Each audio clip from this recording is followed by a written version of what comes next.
guys, in this video we're going to be covering the 2 dumbbell RDL. So this movement is all about emphasizing a stretch through the hamstrings through that posterior change, focusing on loading that posterior change as well as strengthening it. So what we're going to need for this workout will be 2 medium-sized dumbbells here. We're going to first get set up with our stance. So what we want for our feet are to be about hip width apart. So not too wide here and not too narrow, just finding that nice stacked position where the heels and the feet are directly underneath the hips.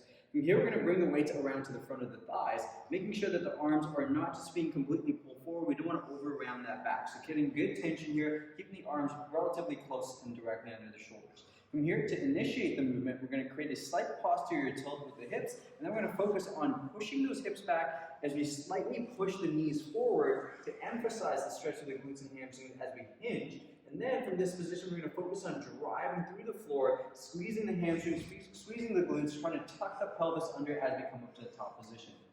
Now the intention here is to keep our internal torque muscles engaged. So think your chest, your obliques, your hamstrings, your adductors. So as we go through that hinge, we're going to focus on loading into those tissues, making sure as we bring it down, we're not just allowing that torso to flex. We don't want to just reach down to the ground. Maintain that flat back position, chin tucked in. And then from here, once again, once we can't push the hips any further back, drive through the floor, squeeze to tuck,